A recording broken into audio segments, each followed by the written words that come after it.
Good morning, listeners. This is Linda from News in Bed with the headlines that you need to know before getting out of bed. Today is Friday, September 25th, 2015. Here are the top stories.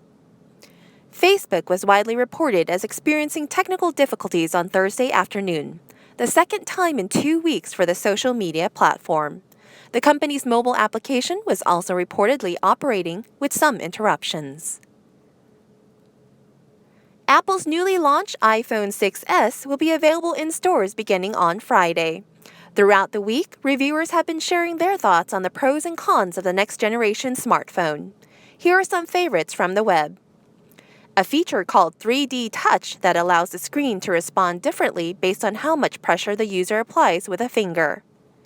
Activation of iPhone's personal assistant Siri by voice rather than having to physically hold down the home button. And Siri's ability to now control Apple's home automation system and Apple Music. In his address to a joint meeting of Congress on Thursday, Pope Francis cited from Scripture and the nation's founding ideals to urge the United States to not turn its back on undocumented immigrants, to reject the victimization of religious and ethnic minorities, to overcome income inequality, and to save the planet from climate change.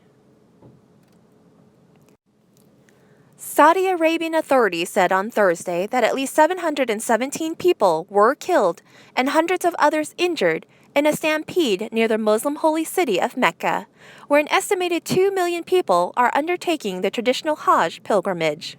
The stampede took place in Mina, a tent city located approximately 3 miles east of Mecca.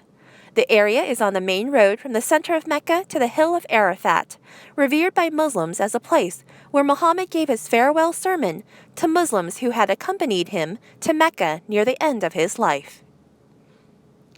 U.S. President Barack Obama will meet with Russian President Vladimir Putin next week, while both men are in New York for the United Nations General Assembly, at the request of President Putin.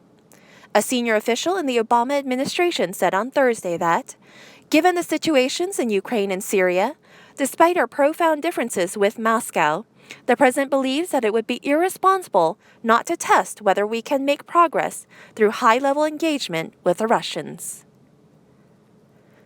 And those are our headlines for today. Have a great weekend, and we'll see you on Monday.